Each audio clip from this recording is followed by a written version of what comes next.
Hello students, नमस्कार। कैसे हैं आप सभी? सभी को जय हिंद, वंदे मातरम, प्यार भरा मेरा सभी को नमस्कार। तो आपका स्वागत है आप सभी के अपने चैनल से अली गैजुरा में। तो गाइज, हम आज फिर से दूसरा वीडियो, ये एनसीईआरटी की बुक्स, जो मैंने आपको बोला था कि मैथ्स के लिए एनसीईआरटी की बुक्स हम सारा सिलेबस कराएंगे सिक्स से लेकर ऊपर तक।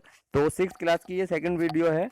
तो इससे पहले भी हम काफी, इसमें पहले चैप्टर में भी काफी कुछ डिस्कस कर लिया था हमने। पहला चैप्टर पूरा कंप्लीट कर लिया था, उसकी एक्सरसाइज भी मैंने आपको करने के लिए दी थी और काफी कम ही लोगों ने उसमें कमेंट करके बताया है, या काफी कम लोगों ने टेलीग्राम पे मुझे उसके आंसर्स मैसेज किए थे। तो गाइज, ऐसे नहीं चलेगा। अगर आप पढ़ रहे हैं तो उसके क्वेश्चंस को भी सोल्व कीजिए। तो ये दूसरा चैप्टर है। तो देखिए, मैं पहले ही बता देना चाहता हूँ कि ये सबसे ज्यादा इंपॉर्टेंट किसके लिए है?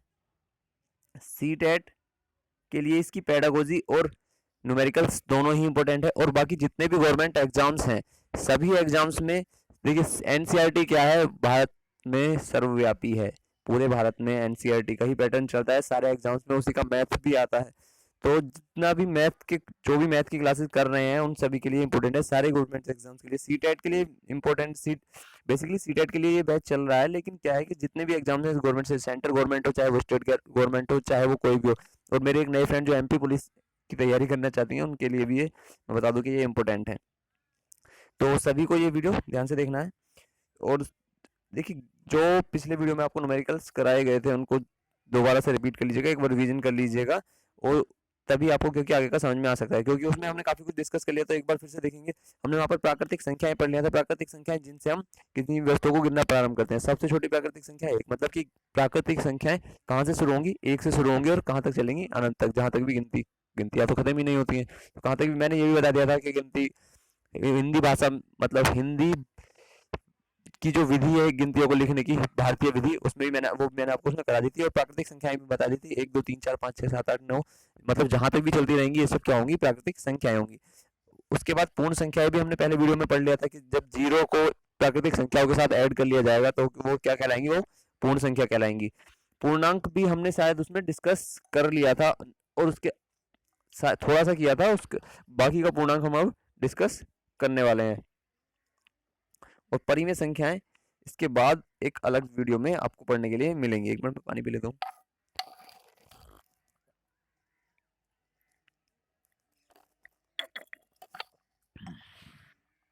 सॉरी। तो हम चैप्टर 2 शुरू करेंगे। इसमें हमने पूर्ण संख्याएं तक, प्राकृतिक संख्याएं हमने पढ़ ली थी, पूर्ण संख्याएं भी पढ़ ली थी, और हम आज थोड़ा पूर्णांक को डिस्कस करेंगे। और योग के गुणधर्म, योग से योग के गुणधर्म, गुणा के गुणधर्म, भाग के गुणधर्म, और व्यकलन, यानी कि व्यकलन मतलब क्या होता है? घटाव। तो सी टेट वालों के लिए इंपॉर्टेंट है कि व्यकलन क्या है? घटाओ। अगर आपको कहीं पर व्यकलन लिखा हुआ मिलता है तो व्यकलन का मतलब होता है घटाओ। काफी सारे लोग ऐसा होते करते हैं कि एनसीईआरटी अपनी क्वेश्चंस को घुमा फिरा कर देता है। वो जो पूछना चाहता है कभी भी सीधे सीधे नहीं पूछते, वो शब्दों को इस तरह, शब्दों के हेर फेर के जाल में घूमते हैं। तो शुरू करते हैं आज का वीडियो। तो सभी लोग अपना कॉपी पेन नोटबुक सब कुछ जो भी आपके पास है लेकर बैठ जाइए। हिचकी लग गई, सॉरी। और शुरू कर दीजिए। तो सबसे पहले देखेंगे हम इंटीजर नंबर लाइन, यानी क्या है? संख्या रेखा, पूर्णांकों की संख्या रेखा। तो संख्या रेखा क्या होती है?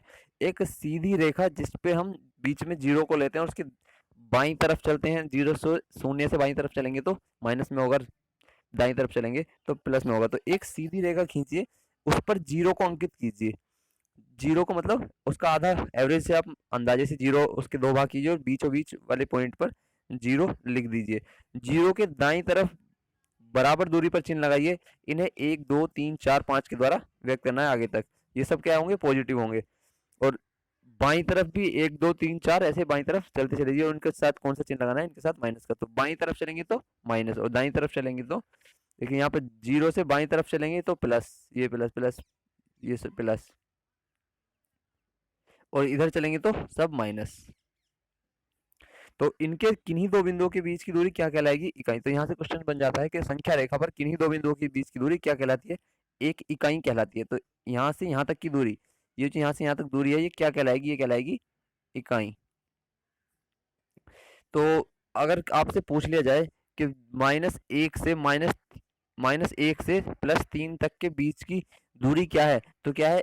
1 2 3 4, कितने हैं? 4 इकाई। -1 से 3 के बीच की दूरी क्या होगी? -1 से 3 के बीच की दूरी होगी 4 इकाई। यहाँ से गिन लेंगे 1 2 3 4। ठीक है, इसके आगे अगर इसी से रिलेटेड हम थोड़ी और चीजें देखें तो संख्या रेखा पर आप देख सकते हैं कि जो दाईं तरफ बढ़ते जाते हैं वो बड़ी संख्या होती है, जैसे जैसे हम किसी संख्या से बाईं तरफ चलते हैं तो वो क्या होती है, छोटी संख्या होती है। देखिए 4 जो है, ये 4 यहाँ पर 3 के दाईं तरफ है तो ये बड़ा है, और 4 3 4 के बाईं तरफ है तो 4 से छोटा क्या है, 3 है।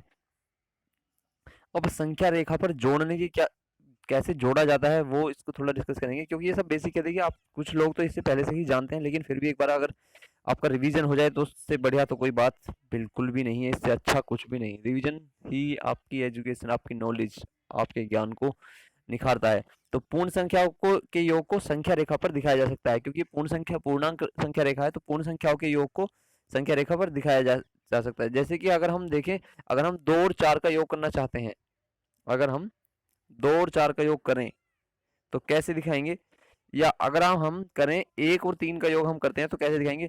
पहले हमें किसी भी स्थान से जीरो से आगे, जैसे हम 1 का और 3 का योग करना चाहते हैं तो हम पहले 0 से 1 तक चलेंगे, 1 इकाई हो गया, और फिर उसके बाद 3 इकाई चलेंगे, क्योंकि 1 का और 3 का योग कर रहे हैं तो 1 और 3 का यहाँ पर योग हो रहा है। तो 0 से शुरू करेंगे, 0 से पहले 1 चलेंगे, किसके लिए, 1 के लिए, और फिर 3 स्थान चलेंगे 3 के लिए, तो कहाँ पर पहुंच जाते हैं, 4 पर। तो 1 का और 3 का योग क्या होगा, 4। ऐसे ही यहाँ पर घटाव है, तीर की नोक को देखिए, बिंदु किसी तीर की नोक को आप 0 पर रख लीजिए, यहाँ से 1 इकाई चलेंगे तो ये 1 हो गया, और इसमें क्या जोड़ना है, हमें 3 जोड़ना है, 3 जोड़ना है तो हम 3 पॉइंट चलेंगे, यानी कि 3 इकाई चलेंगे, तो कितने पॉइंट हो गए टोटल, 1 2 3 और 4। तो 3 और 1 का क्या योग होता है, 4 होता है। तो ये आपको जाहिर सी बात है समझ में आ गया होगा, वैसे भी ये सिंपल है बिल्कुल।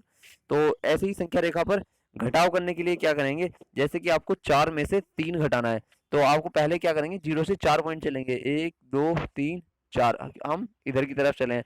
अब इसमें से हमें 3 घटाना है तो वापस 3 आएंगे, 1 इधर घटा देते हैं, 1 2 और 3। तो 4 में से 3 गए तो एक कहाँ पर आ गए हम, 1 पर। तो क्या, अगर 4 में से 3 घटाते हैं तो क्या बचेगा, एक। तो संख्या रेखा पर इस तरीके से क्या होता है, जोड़ और घटाव किया जाता है। जो घटाव के लिए आप व्यवकलन भी बोलते हैं, और जोड़ को योग। तो हम डिस्कस कर लिया था यहाँ तक। तो इसके बाद मैंने आपको बताया कि हम आज इस वीडियो में डिस्कस करेंगे योग के गुणधर्म। तो योग से जुड़ी, योग की संक्रियाओं पर जितने के जितने गुण हैं, जितने इसके नियम हैं, वो हम इसमें डिस्कस करेंगे। गुणन के डिस्कस करेंगे हम सभी नियम, और साथ ही साथ भाग और व्यकलन के भी नियम हम इसमें डिस्कस करने वाले हैं। तो गाइस, अगर आपने अभी तक सब्सक्राइब नहीं किया है तो वीडियो को सब्सक्राइब कर दीजिए।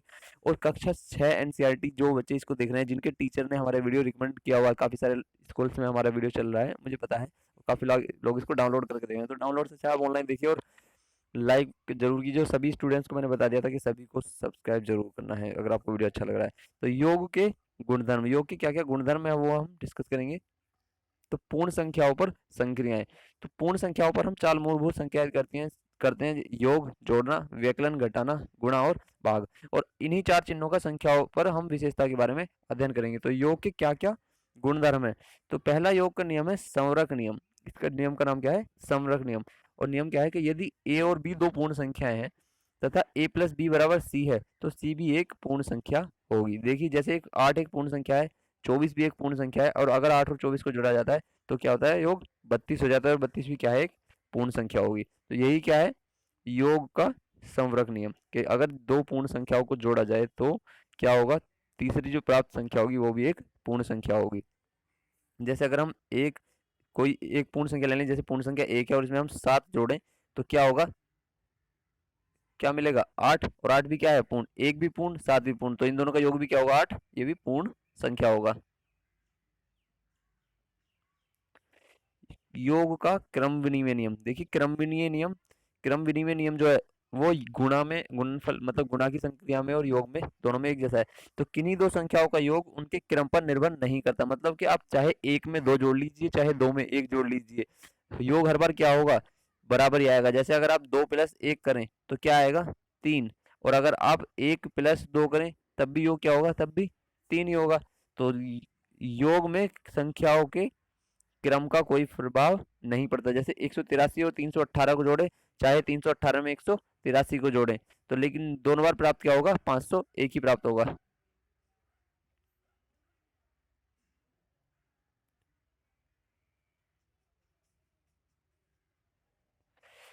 गुण गुण नंबर 3 नियम, सह संयोजन का नियम। यदि ए बी और सी तीन पूर्ण संख्याएं हैं तो ए प्लस बी को ब्रैकेट में लेकर प्लस सी बराबर ए प्लस बी प्लस सी, क्या इसे क्या बोलेंगे, सह संयोजन का नियम, या इसे बोलेंगे साहचर्य नियम। साहचर्य, देखिए ये नियम डायरेक्ट एग्जाम्स में पूछ लिए जाते हैं कि बताइए कि इन क्वेश्चंस में, मैं आपको इसके क्वेश्चंस भी कराऊंगा कि इन क्वेश्चंस में बताइए कि कौन सा नियम लगाया गया है, योग का कौन सा नियम इस क्वेश्चन में है, तो ऑप्शन दे देगा और वो आपसे पूछ लेगा कि बताइए कौन सा नियम है। तो देखिए यहाँ पर, चाहे आप 12 में 13 जोड़कर फिर 22 में जोड़ें, और चाहे 12 को अलग जोड़कर 13 और 22 को एक साथ जोड़ के फिर 12 में जोड़ें। देखिए 12 और 13 25, आप चाहें तो 25 में 22 जोड़ें, और चाहे 12 में 22 और 10 32 3 35, चाहे 35 में 12 जोड़ें, चाहे 25 में 22 जोड़ें, योग क्या आएगा हमेशा 47 यानी कि 47 ही आएगा। चाहे आप 135 और 416 को जोड़कर फिर 223 में जोड़ें, और चाहे 135 को अलग जोड़कर 416 और 223 को जोड़ें और फिर उसे 135 में जोड़ दे, तो दोनों बार योग क्या आएगा 774। तो ये क्या होगा योग का साहचर्य नियम। मान लीजिए अगर आपके पास तीन संख्याएं दी हुई हैं, जैसे 2 प्लस 3 प्लस 4 बराबर, अगर हम 3 और 4 को पहले जोड़ दें तो 4 और 3 7 हो गया, और ये क्या होगा 2 प्लस 7 तो कितना आएगा 9। अगर अगर हम पहले 2 और 3 को जोड़ दो, अगर हम 3 और 4 को पहले जोड़ें तो 4 3 7 और इसमें 2 जोड़ देंगे तो क्या आएगा 9 आएगा। और इसी तरीके से अगर हम पहले 2 और 3 को जोड़ दें तो 3 और 2 क्या हो जाएगा 5, और प्लस फिर इसमें अगर हम 4 जोड़ें तो तब भी क्या होगा 9। तो यही क्या कहलाएगा, यही हमारा कहलाएगा योग का सह संयोजन का नियम या साहचर्य का नियम। और इसी के साथ एक आपको ये भी नोट कर याद कर लेने के लिए आप लिख लीजिएगा, शून्य का योग प्रगुण। देखिए किसी पूर्ण संख्या में शून्य जोड़ने पर प्राप्त संख्या वह संख्या स्वयं होती है, अर्थात अगर किसी भी संख्या में जीरो को जोड़ा जाए तो क्या होता है, योग पर कोई भी प्रभाव नहीं पड़ता है, तो इसे क्या बोलेंगे शून्य का योग प्रगुण। तो योग, या इसे बोलेंगे योगा, हाँ सॉरी, इसे बोलेंगे शून्य का योग प्रगुण। व्यकलन के गुणधर्म, व्यकलन मतलब मैंने आपको पहले ही बताया, व्यकलन क्या है घटाव है। तो व्यकलन योग का प्रतिलोम होता है, यानी कि अगर योग जैसे 2 प्लस 2, तो ये जो प्लस का निशान है इसी का उल्टा क्या होगा माइनस, अगर तो 2 माइनस 2 या 2 प्लस 2, तो व्यकलन क्या है योग का अपोजिट है।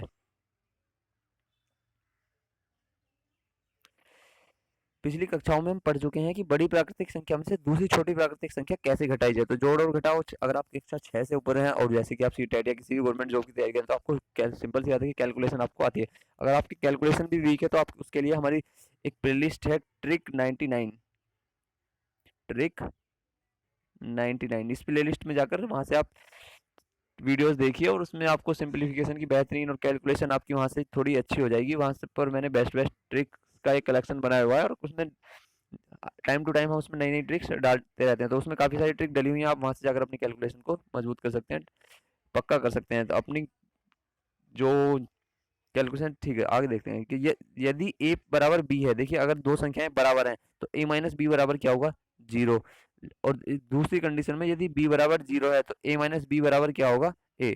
तो व्यकलन के गुणधर्म कुछ इस प्रकार हैं, यदि यदि a और b दो पूर्ण संख्याएं हैं और a बड़ा है b से, या a बराबर है b के, तो a माइनस बी पूर्ण संख्या होगी। तो इसमें क्या कंडीशन है कि जिस संख्या में से कोई संख्या घटाई जा रही है उसका बड़ा होना सब जरूरी है। देखिए 100 में से अगर हम 69 को घटाते हैं तो कितना मिलता है 31। तो पूर्ण 100 क्या है एक पूर्ण संख्या है, और 69 69 भी क्या है एक पूर्ण संख्या है, और इन दोनों का अंतर जो क्या है 31, और 31 भी क्या है एक पूर्ण संख्या है। लेकिन यहाँ पर कंडीशन ये याद रखनी है कि यदि a छोटा है b से तो a माइनस बी पूर्ण संख्या नहीं होगी, क्योंकि वो क्या हो जाएगा वो 0 से छोटा हो जाएगा। अगर छोटी संख्या में से बड़ी संख्या को घटाते हैं तो जो संख्या प्राप्त होती है वो क्या होती है, वो पूर्णांक होती है, माइनस में आती है, वो फिर वो क्या होगी वो पूर्ण संख्या नहीं होगी। जैसे कि देखिए अगर हम 4 में से 5 घटाएं तो क्या मिलेगा -1 हमें मिलेगा, और -1 क्या है पूर्ण संख्या नहीं है, क्योंकि पूर्ण संख्या क्या होती है 0 1 2 3। ये हमने अपने पिछले वीडियो में अच्छे से डिस्कस किया है, आप पार्ट 1 इस वीडियो का जाकर देख सकते हैं, इसी में आपको प्लेलिस्ट मिल जाएगी। योग का गुणन व्यकलन के लिए सत्यापित नहीं है। एक पूर्ण संख्या में से दूसरी संख्या पूर्ण संख्या घटाने पर, अगर एक संख्या में से पूर्ण संख्या को घटाया जाता है तो जो संख्या प्राप्त होती है वो पूर्ण भी हो सकती है और अपूर्ण भी हो सकती है। गुण, इसका नियम नंबर 2 देखते हैं।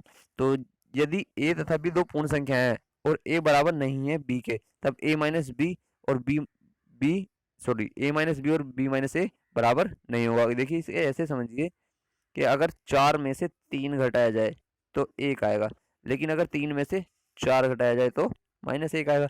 तो किससे क्या प्रूव होता है कि योग का जो क्रम विनिमय नियम था वो व्यकलन में लागू नहीं होता है।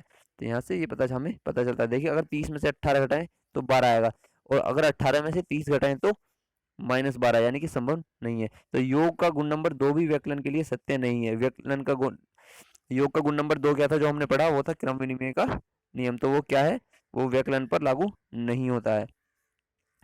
तो दो असमान पूर्ण संख्याओं के लिए a माइनस बी बराबर b माइनस ए एक अर्थहीन कथन है, यानी कि a माइनस बी बराबर नहीं होगा b माइनस ए के।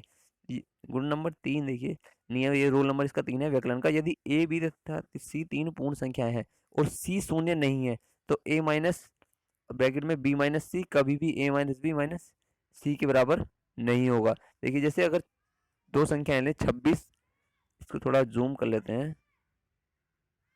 अगर 26 में से 10 घटाएं और फिर उसमें से 4 घटाएं तो क्या मिलता है, 16 -4 बराबर 12 मिलता है। लेकिन अगर 26 में से पहले 10 - 4 करें, 6 घटाएं तो फिर क्या मिलता है, 20। तो योग का जो साहचर्य नियम है वो भी यहाँ पर लागू नहीं होता है। तो योग का नियम नंबर 3 जो था व्यकलन के लिए वो भी सत्यापित नहीं है। तो किसी भी पूर्ण संख्या a में से शून्य घटाने पर पूर्ण संख्या a ही प्राप्त होगी। जैसे 25 - 0 बराबर 25 तथा 70 - 0 बराबर 70। तो ये इसका नियम नंबर क्या है, इसका नियम नंबर 4 है। यदि a b और c पूर्ण संख्याओं में a माइनस बी बराबर है c, तो b प्लस c बराबर a होता है। तो देखिए यहाँ पर इसको देखिए, जूम कर लेते हैं थोड़ा।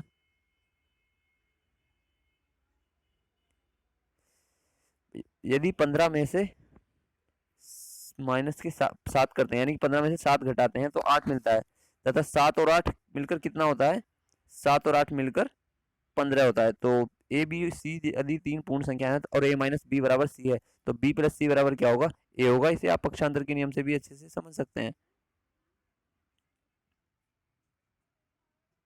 साथ ही साथ नोट करते हुए चलेंगे सभी स्टूडेंट्स, यहाँ पर मैंने आपको बता दिया है। तो आगे देखते हैं। तो गुणा के गुणधर्म हम यहाँ पर अब डिस्कस करेंगे। गुणा के गुणधर्म, तो गुणा करने के क्या क्या नियम है।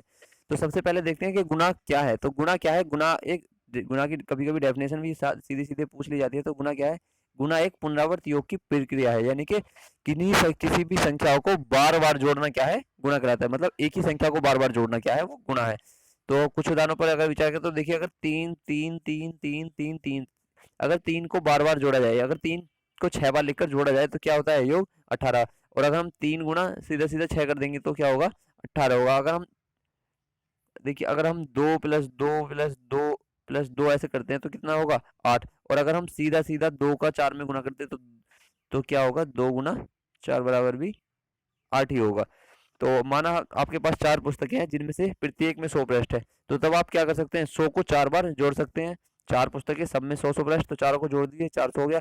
और इसके अलावा भी आप क्या कर सकते हैं, 100 का सीधा सीधा 4 में गुणा कर सकते हैं, तब भी आपको 400 ही मिलेगा। तो 100 गुना 4 400 पृष्ठ।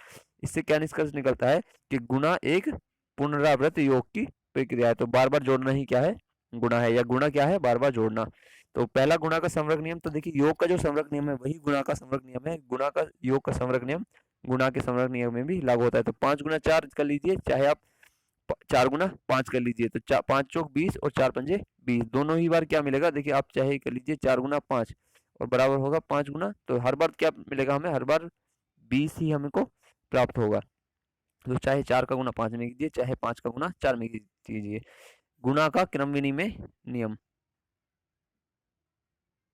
ओह सॉरी थोड़ा मिस्टेक हो गया। संवर्ग नियम मतलब 5 गुना 4 20, यानी कि दो पूर्ण संख्याओं का अगर गुणा करेंगे तो उनसे हमें जो गुणनफल प्राप्त होगा वो क्या होगी, वो पूर्ण संख्या होगी। तो किन्हीं दो पूर्ण संख्याओं का गुणन भी एक पूर्ण संख्या होती है। तो सॉरी, जो मैंने आपको पहले बताया वो क्या था, वो क्रम विनिमय नियम है। तो किन्हीं दो पूर्ण संख्याओं का गुणा भी एक पूर्ण संख्या होती है। इसी प्रकार दो संख्याओं का क्रम बदलकर, अब यहाँ पर देखिए गुणा का क्रम विनिमय नियम, दो संख्याओं का क्रम बदलकर गुणा करने पर भी उनका गुणनफल सदैव समान ही रहता है। जो मैंने अभी आपको बताया कि चाहे 3 गुना 8 कीजिए, चाहे 8 गुना 3 कीजिए, दोनों बार ही आपको क्या मिलेगा, 24 ही मिलने वाला है। थोड़ा मिस्टेक हो गया। तो गुणा का साहचर्य नियम, यदि किसी विशेष क्रम में तीन पूर्ण संख्याओं का गुणनफल संख्याओं का समान परिवर्तित करने पर अथवा क्रम को परिवर्तित करने पर समान ही रहता है, तो देखिए अगर 2, 3 और 6 पूर्णांक है तो चाहे आप पहले 2 का 3 में गुना कीजिए, उसके बाद 6 में गुना कर लीजिए, तो तब भी क्या होगा, 2 तिये 6 हो जाएगा, 6 सिंह 36 होगा। और चाहे आप 2 को अलग छोड़ दीजिए, 3 और 6 का एक साथ गुना कीजिए, 6 तिया 18, फिर 2 में गुना कीजिए तो 36। चाहे 2 का और 6 का गुना कर लीजिए, तब भी आपको क्या मिलेगा, तब भी आपको वही मिलेगा, 2 छक्के 12 तिया 36, तो तब भी 36, हर बार क्या होगा 36 ही मिलेगा। तो ए बी सी 3 पूर्ण संख्याएं हैं, तो ए गुना बी और ब्रैकेट में लेके गुना सी बराबर क्या होगा, किसके होगा, ए गुना बी गुना सी को ब्रैकेट में लेंगे और ए और सी को ब्रैकेट में लेंगे तो बी गुना, मतलब कि 3 संख्याओं का पूर्ण संख्याओं का 3 या कितनी भी पूर्ण संख्याओं का किसी भी विशेष क्रम में आप गुना कर लीजिए, गुणनफल सदैव क्या होगा, गुणनफल सदैव समान ही प्राप्त होगा। तो गुणा का तत्समक, एक का गुणात्मक तत्समक, तो आपको देखिए किसी पूर्ण संख्या तथा एक का गुणनफल सदैव पूर्ण संख्या होती है, अतः एक गुणन का तत्समक कहलाता है। तो गुणन का तत्समक क्या है, देखिए मैंने आपको पीछे योग के नियम बताए, तो योगात्मक तत्समक क्या होता है, 0 होता है। आप किसी भी संख्या में, जो मैंने आपको बताया कि शून्य क्या है, योग का शून्य प्रगुण या शून्य का योग प्रगुण क्या है, वो कि किसी भी संख्या में अगर 0 को जोड़ते हैं तो मान नहीं बदलता है, वो क्या कहलाता है, योगात्मक तत्समक। और यहाँ पर किसकी बात होती है, गुणात्मक तत्समक। तो योगात्मक तत्समक क्या है, 0 है, और गुणात्मक तत्समक क्या है, 1। किसी भी संख्या में अगर हम 1 से गुना करते हैं तो उसका मान कभी नहीं बदलता। देखिए 9 में 1 का गुणा करेंगे, 9 एकम 9, 12 एकम 12, 1 एकम 1, तो 1 का गुणा किसी में भी कीजिए उसका मान वही संख्या होगी, 1 के अलावा जो दूसरी पूर्ण संख्या, पूर्ण या पूर्ण जो भी है। तो गुणा की 0 विशेषता, तो 0 एक ऐसी पूर्ण संख्या है कि अगर किसी भी संख्या में 0 से गुणा किया जाए तो उसका मान सदैव 0 होता है। अगर आप 5 में 0 का गुणा करें तो 5 0 0, 10 में 0 का गुणा करें 10 0 0, किसी में भी आप 0 से गुणा करते हैं, 0 से मल्टीप्लाई करते हैं, तो उसकी वैल्यू क्या होगी, 0 होगी। देखिए हम, मेरा ज़्यादातर जोर रहता है क्योंकि काफ़ी सारे लोगों को हिंदी में प्रॉब्लम होती है, तो मैं बाइलिंगुअल चलने की ज़्यादा कोशिश करता हूँ और उसमें भी ज़्यादा से ज़्यादा हिंदी करने की कोशिश करता हूँ, क्योंकि एग्जाम्स ज़्यादातर हिंदी में आते हैं, और जो शिक्षक भर्ती से रिलेटेड एग्जाम है उसमें तो मोस्टली मातृभाषा यानी कि हिंदी से ही जुड़ी हुई बातें ज़्यादातर की जाती हैं प्राइमरी गवर्नमेंट में। तो पूर्ण संख्या पद्धति में 0 ही ऐसी पूर्ण संख्या है जो यह गुण दर्शाता है। तो 0 के अलावा ऐसी कोई संख्या नहीं है जिससे गुणा में प्रभाव जो सबकी वैल्यू को खत्म करके अपने जैसा कर दे। जैसे कि 4 में 0 का गुणा करें या 0 में 4 का गुणा करें तो 0 ही होगा। किसी भी बड़ी से बड़ी संख्या में अगर 0 से गुणा करें तो उसका वैल्यू क्या होगा, उसकी वैल्यू 0 ही होगी। तो योग पर गुणन का वितरण नियम। अब हम देखिए कैसी विशेषता का अध्ययन करेंगे जिसमें योग तथा गुणा दोनों ही संख्याएं ली गई हैं। तो इसको देखते हैं थोड़ा जूम करके। तो देखिए अगर आप 3 का गुणा 5 प्लस 2 में करते हैं, अगर आपको ब्रैकेट में कहीं पे संख्या लिखी मिल जाए कोई, या कोई इसका ये कैलकुलेशन के लिए आप, ये आपका कैलकुलेशन का बेस है, यहीं से आप कैलकुलेशन को कैसे जल्दी से जल्दी सॉल्व करें, कैसे आपकी अपनी कैलकुलेशन को फास्ट करें, वो आप यहाँ से सीखेंगे। देखिए अगर आपको 3 गुना 5 प्लस 2 करने के लिए दिया जाए तो आप 3 का और 5 का गुना करके और 3 का और 2 का गुना करके अलग अलग दोनों का गुना करके जोड़ सकते हैं, 3 और 5 और 3 और, तो अगर हम इसको करके देखें, अगर 5 और 2 7, 7 दिया कितना होगा, 21 होगा। अगर यहाँ पर 5 और 2 7 को हम जोड़ दें, अगर हम यहाँ पर देखिए, अगर इसे क्या करते हैं कि अगर हम 5 और 2 को जोड़ते हैं तो 7 हो जाएगा, और 7 दिया क्या होगा, 21 हो जाएगा। और अगर हम इसको यहाँ पर ऐसे करके देखें तो ये क्या हो गया, 21। अगर हम इसे ऐसे करके देखें कि 3 और 3 पंजे 15, देखिए यहाँ पर 3 पंजे 15 प्लस 3 दूनी 6 और 15 और 6 कितना होगा, 21। तो ये क्या है, कैलकुलेशन को आसान बनाने के लिए ट्रिक्स जो निकलती हैं वो यहीं से निकलती हैं। तो बायां पद बराबर क्या होगा, दायां पद। तो यहाँ पर देखिए 3 21 आ रहा है और यहाँ पर भी क्या आ रहा है, 3 का 5 में गुना किया है और फिर योग कर दिया है 3 गुना 2 में, तो 15 और 6 21, तो दोनों बार क्या आएगा, यही आएगा। तो यह संक्रिया उपयुक्त विशेषता पर सत्य है। तो यदि ए बी सी पूर्ण संख्या है तो ए गुना बी प्लस सी बराबर होगा ए गुना बी प्लस ए गुना सी के। तो गुणन संख्या की इस विशेषता को हम कितनी भी संख्याओं के लिए लिख सकते हैं, चाहे वो संख्या 4 हो, चाहे 10 हो, चाहे 50 हो, चाहे 100 संख्याएं हो, कितनी भी संख्याएं क्यों ना हो, सभी में ये नियम लागू होगा। तो आपको नोट करते हुए चलना है साथ के साथ, ताकि आपको रिवीजन होता है। चाहे देखिए सारे नोट्स पीडीएफ बनाना बड़ी मुश्किल से हो रहा है क्योंकि आप लोगों की मांग दिन पे दिन बढ़ रही है। आप तो कहते रहते हैं कि वीडियो बनाइए वीडियो बनाइए, इतने सारे कमेंट, लेकिन आप सबसे ज्यादा लोग लाइक करने में इतनी कंजूसी करते हैं। देखिए अभी ज्यादा दिन नहीं हुआ, हालांकि 1 मंथ हो गया है, और 1 मंथ के अकॉर्डिंग अगर हम देखें तो इतनी जितनी ग्रोथ हमारी है और जितना ज्यादा इंप्रेशन यूट्यूब से हमें आ रहा है, तो इतना इंप्रेशन किसी भी अच्छे से अच्छे चैनल का अब तक नहीं आया हुआ। 1 मंथ में आपने जितना कुछ हमें दिया है इतना तो शायद ही किसी लोगों को मिला हुआ, और हमारा इंप्रेशन लगभग 34,000 तक जा रहा है।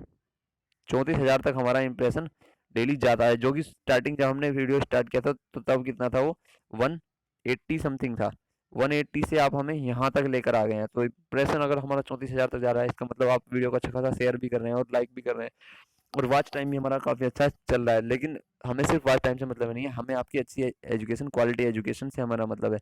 हम देखिए, आपको एडवांस मतलब कि आपको हाई लेवल का मैथ तो आपको कहीं भी पढ़ने के लिए मिल जाएगा, लेकिन हाँ, आप हाई लेवल का मैथ पढ़ने के लिए कैपेबल तभी होंगे जब आपका बेसिक क्लियर हो। तो इसलिए मैंने कहाँ से स्टार्ट किया है, बेसिक से। और जिन लोगों ने मेरी ट्रिक्स वाली ट्रिक 99 में वीडियोस देखी है, हालांकि वो लॉकडाउन की वजह से उनकी क्वालिटी पे थोड़ा इफेक्ट पड़ा है, लेकिन अब आगे आने वाली वीडियो में हमने अपना स्टूडियो सेटअप कर दिया है, क्योंकि आपकी वजह से प्रॉपर स्टूडियो सेटअप करना पड़ा। पेंट अभी नहीं हुआ है क्योंकि नया ही रूम बनवाया है आपके लिए स्पेशली। तो थोड़ी प्रॉब्लम है, लॉकडाउन जैसे ही ओपन होगा तो आपको अच्छी क्वालिटी की वीडियोस मिल जाएंगी। तो थोड़ी क्वालिटी का नहीं देखना है आपको, क्वालिटी पर ज़्यादा ध्यान नहीं देना है, आपको ध्यान देना है नॉलेज पर, ज्ञान पर। हम क्या दे रहे हैं आपको, उस पर ज़्यादा फोकस कीजिए। तो हमारी क्वालिटी एजुकेशन, अगर आपको कोई भी पार्ट लग रहा है उसमें, तो आप हमें टेलीग्राम, हमारा लिंक इसमें आपको वीडियो में, हर वीडियो में आपको दे देता हूँ, वहाँ पर आप हमें कमेंट करके बता सकते हैं। आप वीडियो में कमेंट करके डायरेक्ट हमें बोल सकते हैं कि ये आपके सजेशन का हम दिल से स्वागत करते हैं। तो चलते हैं आगे थोड़ा। तो व्याकलन घटाव का गुणन या व्याकलन जो होता है, उस जैसे ही योग, जैसे हमने अभी देखा कि योग का गुणन में नियम, और वैसे ही व्याकलन का भी। अगर हम 3 का गुना 8 माइनस 6 में करते हैं, और 3 का गुना 8 में करके, और 3 का गुना 6 में करके अगर हम घटाते हैं, तो भी क्या होगा, हमेशा बराबर ही होगा। तो देखिए, अगर थोड़ा जूम कर लेते हैं, तो चाहे तो आप 3 8 माइनस 6 करेंगे, 2 और 2 तिया कितना होगा, 6। और चाहे आप 3 और 8 का गुणा कीजिए, और 3 और 6 का गुणा कीजिए, और दोनों का अंतर निकाल दीजिए, तो भी क्या आएगा, 6। तो 3 अट्ठे 24, और 3 छंग 18, और 24 में से 18 गए तो 6। तो हर बार क्या मिलेगा, 6 ही आपको यहाँ पर मिलने वाला है। तो व्यकलन का घटाव नियम हम देखा, तो इसी से रिलेटेड हम एक दो क्वेश्चन करके देखते हैं। देखिए, सिंप्लीफिकेशन में के लिए, क्योंकि एग्जाम्स में सिंप्लीफिकेशन के 5 से 4 क्वेश्चन आपको हर एग्जाम में मिल ही जाते हैं। तो और उसमें बड़ी बड़ी संख्याएं दी होती हैं कैलकुलेशन करने के लिए, जिनका अगर आप गुना करते भी हैं, अगर आप उसकी कैलकुलेशन सिंपली बेसिक से करते हैं, तो आपको कम से कम कितना टाइम खपाना होता है, ये तो आप भी जानते हैं अच्छे से। अगर आपको बड़ी 4-5 डिजिट की कोई संख्या दी जाती है गुना करने के लिए, क्योंकि सिंपल कैलकुलेशन गुना करने में ही आपका कम से कम 3 मिनट का टाइम निकल जाएगा। और एग्जाम्स में 3 मिनट हमारे लिए एग्जाम क्रैकर साबित होते हैं, 3 मिनट में एग्जाम क्रैक कर सकते हैं पूरा। तो देखिए, अगर 99 का 72 में गुना करने के लिए दिया जाता है, तो अगर, हालांकि ये सिंपल बेसिक है, 99 के जो जिसको दोहरी गुना आती है, वो 99 का 72 में गुना कर सकता है। लेकिन इसको कैसे व्यकलन के नियम के द्वारा किया जाए, वो हम यहाँ पर देखेंगे। तो 99 को हम लिख सकते हैं 100 - 1, और इसमें हम अगर 72 का गुना करते हैं, तो एक बार हम 72 में गुना करें तो कितना मिलेगा हमको, 7200 हमको यहाँ पर मिल जाएगा। इसको थोड़ा और जूम कर लेते हैं। देखिए कि अगर हम 99 को 100 - 1 लिख लें, तो इसका कोई मतलब, इसके अर्थ पर कोई प्रभाव नहीं पड़ेगा। उसमें अगर हम 72 का गुना करते हैं, तो 100 - 72, और माइनस कर देंगे 1 - 1 इंटू 72। तो 100 गुना 72 कितना होगा, 72, 7200। और 1 का गुना 72 में करेंगे तो 72। तो 72 में से 72 तो गए तो 7128। देखिए, अब आपको यहाँ पर अपने कितने कम समय में यहाँ पर इसका सॉल्यूशन कर दिया है। और अगर आप 99 का गुना 72 में करते हैं, तो आपको 2 बार गुना, दोहरी गुना करके करेंगे, फिर उसमें योग करेंगे, तो काफी सारा टाइम आपका यहाँ पर इस इसके माध्यम से बच सकता है। तो इसी की कैलकुलेशन से, इसी से रिलेटेड मेरी एक ट्रिक भी है, जो ट्रिक 99 प्लेलिस्ट में आपको मिल जाएगी। तो आपको जाकर प्लेलिस्ट चेक करनी है, सबसे नीचे मिलेगी ट्रिक 99। ऐसे ही अगर 302 का 85 में गुणनफल ज्ञात कीजिए, तो 302 का 85 में गुणनफल ज्ञात करना है, दोहरी गुना कर सकते हैं, लेकिन 300 प्लस 2 कर दें और उसमें फिर 85 का गुना करें, तो क्या होगा, इससे गुणन में आसानी होगी। अगर आप इस तरीके से बड़ी संख्या का गुणनफल निकालते हैं, तो आप ये लगाइए 1/4 टाइम में, यानी कि चौथाई समय में ही आप गुना का सोल्व कर लेते हैं। तो 300 गुना 85 करेंगे, सीधा 85 का 3 में गुना करके 2 जीरो लगाएंगे, 255, और 2 जीरो हो जाएगा।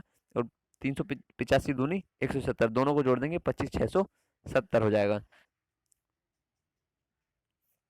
भाग का समवर्ग प्रगुण, तो देखिए, भाग का समवर्ग प्रगुण मतलब अगर एक पूर्ण संख्या को भाग की संक्रिया में समवर्ग गुणों का परीक्षण हम यहाँ पर करते हैं। देखिए, अगर 16 को 4 से भाग दिया जाए, मतलब कि किसी एक पूर्ण संख्या को एक दूसरी पूर्ण संख्या से भाग दिया जाए, तो जो उसका भागफल प्राप्त होगा वो क्या होगा, पूर्ण संख्या प्राप्त होगा।